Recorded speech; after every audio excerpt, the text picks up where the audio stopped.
parce que beaucoup de voix se sont élevées pour demander que lumière soit faite. Alors le point de passage obligé, c'est l'audition de M. Tanja. Parce qu'en fait, c'est lui qui a levé le lièvre. C'est lui qui a créé l'événement, si événement il y a. Donc, à défaut pour lui d'être sorti pour dire spontanément oui, c'est moi qui ai tenu ces propos, et la somme en question, je l'ai laissée sous telle forme, à tel endroit, ou en tel et tel endroit, s'il y a plusieurs endroits. Sinon, tout le reste serait sans objet. Je vous propose de suivre l'intégralité de l'entretien que Soli Abdraman a accordé à nos confrères de la radio-télévision Saronia en partie magazine de cette édition.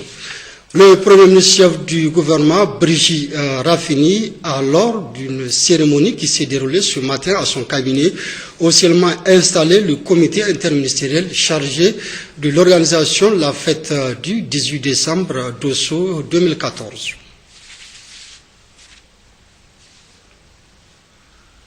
Ouverture le 30 janvier dernier à Addis Abeba en Éthiopie de la 22e session ordinaire du sommet des chefs d'État et de gouvernement de l'Union africaine sur le thème agriculture et sécurité alimentaire.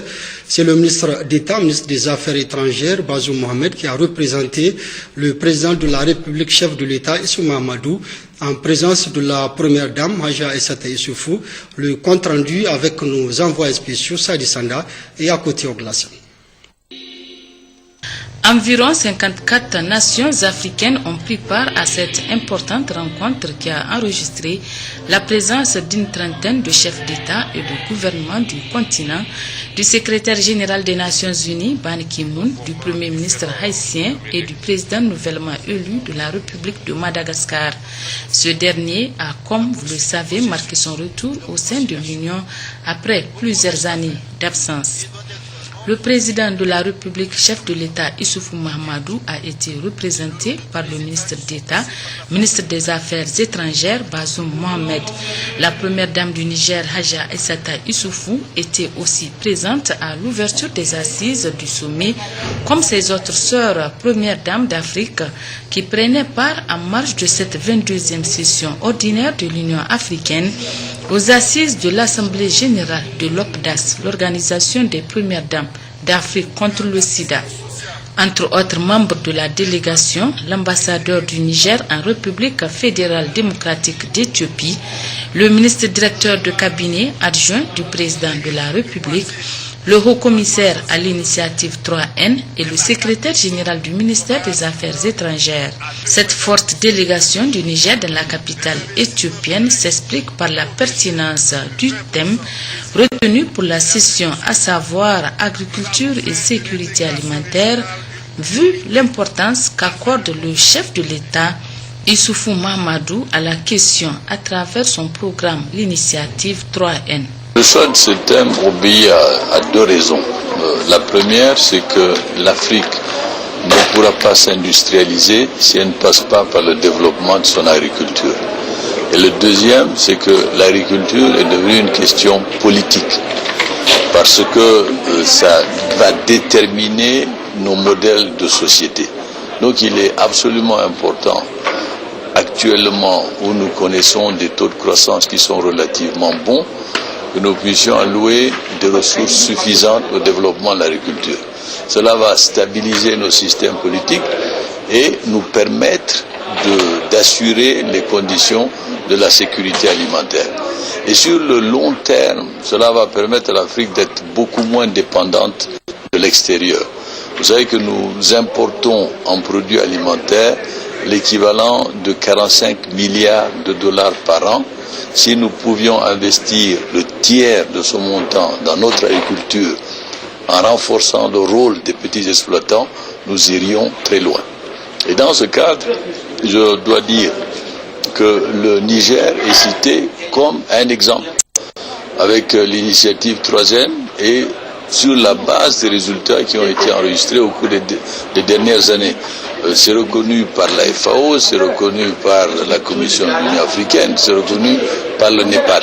Donc il y a là un gisement de leçons qui peut nous servir. C'est vrai qu'on a des obstacles aussi à combattre, une meilleure coordination interministérielle, une plus grande appropriation par l'ensemble des acteurs, parce que le développement de l'agriculture ne peut pas être un sujet politicien, il doit faire l'objet de l'appui de l'ensemble des acteurs, parce que c'est l'avenir de nos enfants et de nos petits-enfants qui en dépend. C'est surtout une victoire pour nous, une victoire pour son Excellence Issoufou Mahamadou, président de la République du Niger, qui, avec l'initiative 3N, met la question de la sécurité alimentaire au centre de ses préoccupations. Il a fait la première priorité. Mais au-delà du Niger, depuis qu'il est au pouvoir, il travaille pour que la question de la sécurité alimentaire soit au centre des questions politiques au niveau sous-régional et au niveau africain. Au niveau sous-régional, d'abord, vous en souvenez, le président a été désigné par ses pairs comme le président du comité de haut niveau sur la sécurité alimentaire. Au niveau africain, en juillet, nous étions ici avec son Excellence Monsieur le Premier ministre, et le Niger a été choisi parmi les 5 pays sur lesquels on va mettre l'Union africaine, l'Institut Lola et la FAO, sur lesquels vont mettre l'accent pour aller vers la fin zéro en 2025. Et depuis lors, le président de la République ne cesse de lutter pour que la sécurité alimentaire soit au centre des questions politiques dans notre continent. Et aujourd'hui, le fait donc que l'Union africaine fasse de l'année 2014, année de la sécurité alimentaire, je dis donc c'est une victoire pour le peuple nigérien, c'est une victoire pour le gouvernement nigérien, mais c'est aussi surtout une victoire pour le président de la République. Mais au-delà, nous allons, comme cela a été indiqué au cours de cette assemblée, nous allons travailler pour que cette année, il y ait beaucoup d'événements au Niger aussi, dans le cadre de cette commémoration. Et je vais dire que la lutte du président de la République, ce n'est pas seulement au niveau, si vous voulez, du lobbying, mais c'est au niveau même quand le Niger est parmi les 8 pays d'Afrique, parmi les 8 pays qui consacrent plus de 10%, qui ont atteint donc l'objectif du NEPAD, qui est de consacrer 10% de leur budget à la sécurité, à l'agriculture et à la sécurité alimentaire. Donc, le Niger est l'un de ces 8 pays-là. Le Niger est un des pays africains ayant atteint l'objectif l'OMD 1, c'est-à-dire réduire de moitié les populations qui souffrent de la faim. Donc, et tout ceci a été reconnu par les pairs, par tous les autres pays africains. Et nous devons faire de la question donc de la sécurité alimentaire véritablement une question nationale, une question de consensus. Mais compte tenu de l'urgence des situations de tension en République centrafricaine et au Soudan du Sud, le thème sur l'agriculture et la sécurité alimentaire a été mis de côté. Les discussions se sont ainsi penchées sur comment promouvoir une paix définitive durable dans ces deux pays et comment transformer la MISCA en force onusienne en ce qui concerne la Centrafrique. Ces deux foyers de tension ont besoin du soutien de l'organisation panafricaine pour le retour de la paix, a déclaré la présidente de la Commission de l'Union africaine, Dlamini Zuma, dans son discours prononcé à l'occasion, tout simplement pour une Afrique pacifique, intégrée et prospère. De même que pour le Premier ministre éthiopien, pays hôte, et celui d'Haïti, dans leurs interventions, s'impliquer davantage dans la résolution de crises en Centrafrique et au Soudan du Sud est impératif. Notons aussi lors de l'ouverture de ce 22e sommet la présidence tournante de l'institution qui est revenue au président mauritanien Mohamed Ould Abdelaziz, la grande salle de conférence du bâtiment baptisée salle Madiba, une façon de rendre hommage à l'ancien président sud-africain Nelson Mandela. La remise du prix Kwame Nkrumah, qui est un programme phare de l'Union africaine, était également au menu des prix attribués aux pays qui ont enregistré des progrès dans la lutte contre le paludisme à travers l'utilisation des moustiquaires imprégnés d'insecticides. Au cours des discussions, les chefs d'État et de gouvernement avaient constaté que la logistique et les moyens financiers constituaient les principaux freins au déploiement des forces dans ces pays en conflit. Ils n'ont pas hésité à lancer un appel pressant à la communauté internationale pour qu'elle leur apporte son soutien indéfectible par rapport à une éventuelle collecte de fonds en faveur de ces États.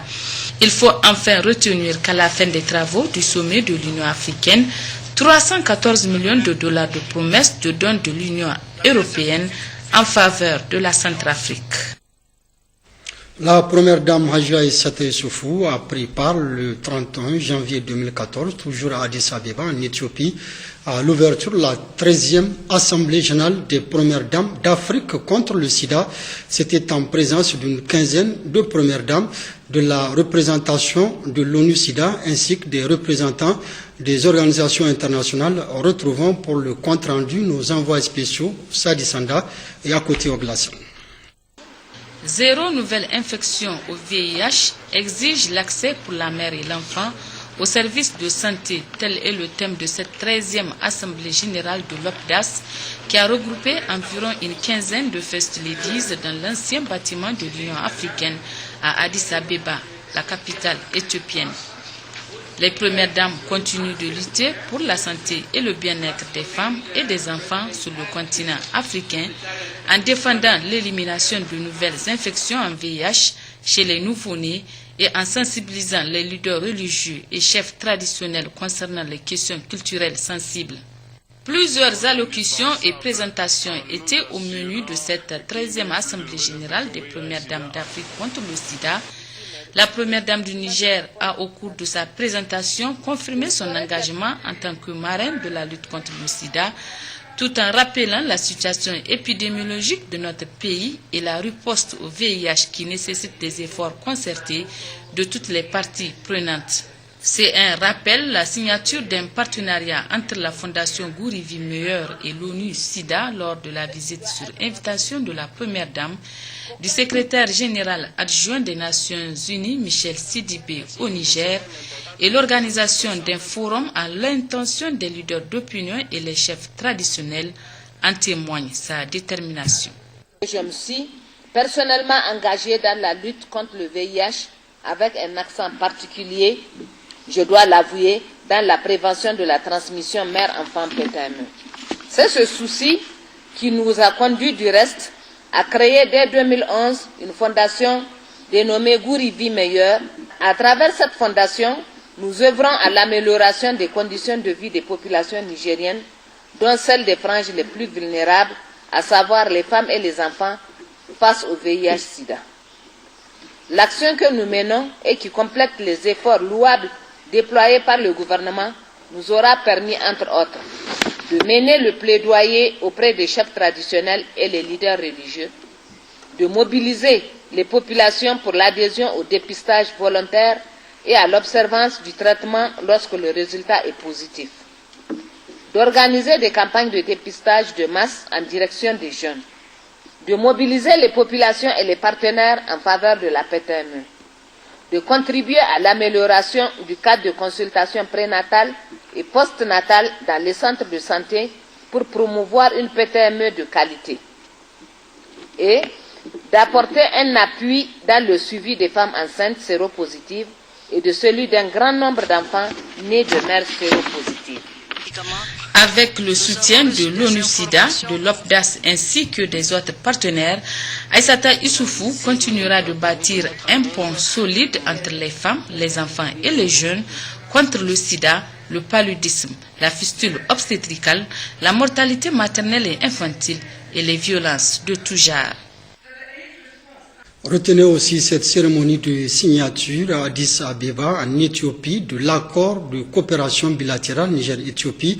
C'est le ministre d'État, ministre des Affaires étrangères, Bazoum Mohamed, et son homologue éthiopien qui ont procédé à la signature de cet accord qui vise entre autres à renforcer les relations bilatérales d'amitié et promouvoir la coopération économique, technique et culturelle entre les deux parties. Nous y reviendrons plus en détail dans nos prochaines éditions.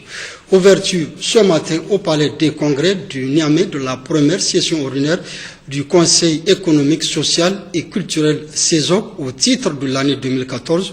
Au centre des échanges, plusieurs sujets d'intérêt général relatifs à la construction de la nation et au développement du pays, compte rendu Mahmoud Idrissa Maïga et Askou Jibrila.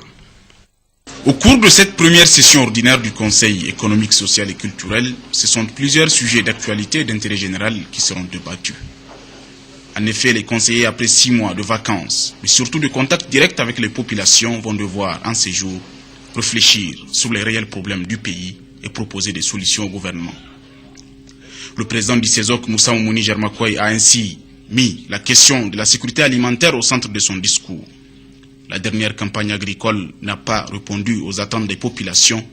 Le déficit céréalier et fourrager est alarmant.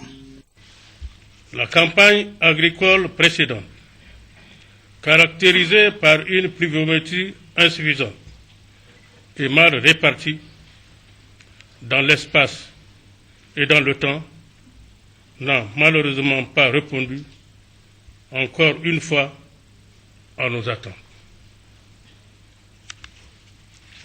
Les récoltes ont été, pour ainsi dire, faibles. Les pâturages n'ont guère été plus abondants. En effet, le déficit céréalier, faut-il le rappeler, s'élève à plus de 340 000 tonnes, alors que les besoins fourragers sont estimés à 6 700 000 tonnes de matière sèche.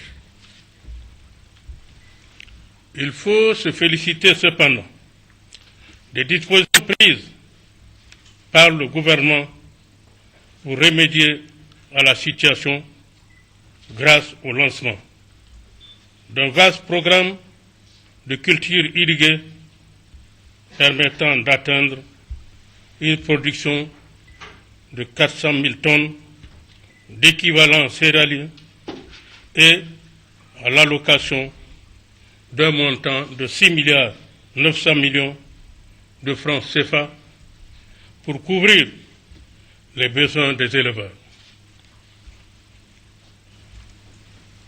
Le Conseil économique, social et culturel CESOC, par ma voix, félicite le gouvernement et l'encourage à poursuivre ses efforts et à multiplier les initiatives en vue de mettre nos laborieuses populations à l'abri des pénuries alimentaires. Le deuxième point essentiel du discours du président du CESOC a porté sur la question de la paix, de la sécurité et de la quiétude sociale, car le dessin de la situation politique actuelle suscite des inquiétudes. L'avenir de notre cher pays, c'est aussi et surtout sa stabilité politique, le développement économique et le progrès social auquel aspire si légitimement le peuple souverain. Les Nigériens ont démontré à suffisance qu'ils ont toujours su transcender leurs divergences, dépasser leur antagonisme pour retenir et défendre l'essentiel, à savoir notre union, notre fraternité et notre solidarité. Nous avons toujours su nous départir des critiques stériles et pernicieuses, mais depuis quelque temps, reconnaissons-le, le climat social se détériore de plus en plus. Ainsi, en plus de la résurgence des tensions dans certains secteurs sociaux et les dissensions à caractère politique qui, au demeurant, caractérisent toute démocratie en construction, force est de constater que les joutes oratoires se transforment en invectives, parfois en insultes, voire en querelles politiciennes infondées qui risquent de semer la haine et la division dans les cœurs des différents protagonistes. Le président Moussa Oumouni Germakoy a poursuivi en appelant à une élévation de conscience civique et politique de toute la classe politique nigérienne. Quant aux conseillers, il les a exhortés à travailler et à s'investir pleinement dans la construction de la nation. Le ministre d'État, ministre de l'Agriculture, Abdoulabo, a rencontré ce matin les membres des comités interprofessions bétail, viande, cuir, peau, oignon et niébé Objectif présenté au ministre, ces comités élus en décembre 2014, compte rendu Hadiza Hamidine et Mariam Adakou. Il vous souviendra que dans le cadre de ces activités, le projet de développement des exportations et des marchés agro-silvopastoraux Prodex a été mandaté par l'État du Niger pour appuyer la structuration professionnelle et interprofessionnelle des filières niébé, oignons, bétail, viande, cuirs et peaux. C'est dans cette optique que le Prodex a lancé depuis 2011 un travail soutenu de mise en place des interprofessions dans ces filières prioritaires d'intervention, ce qui a permis la mise en place des bureaux exécutifs nationaux et des comités de contrôle de chacune de ces trois organisations. Des comités dont la présentation justifie la présente rencontre avec le ministre de tutelle. Nous venons de rencontrer le ministre pour en tout cas lui présenter la fin d'un processus que nous avons entrepris il y a 2 ans, celle de mise en place de la professionnalisation en tout cas de l'agriculture et de l'élevage. Il y a 3 filières que le Niger a eu à restructurer à travers le Prodex. Et il y a la filière niébé, il y a la filière bétail, viande, cuir et peau et la filière oignon. Nous avons rencontré le ministre en tant que ministre de tutelle et il nous a reçus pour déjà nous faire part de sa satisfaction par rapport à ça, parce que c'est nouveau pour le Niger, l'interprofession, et que désormais nous avons en charge, comme on l'a dit, la professionnalisation de ces filières. Le ministre Abdoulabou a reçu les membres de ces comités tout en les rassurant du soutien continu du Prodex, dira que l'interprofessionnalisation de ces filières fait partie des priorités de son département ministériel. La structuration professionnelle et interprofessionnelle des filières est une des priorités de mon département ministériel.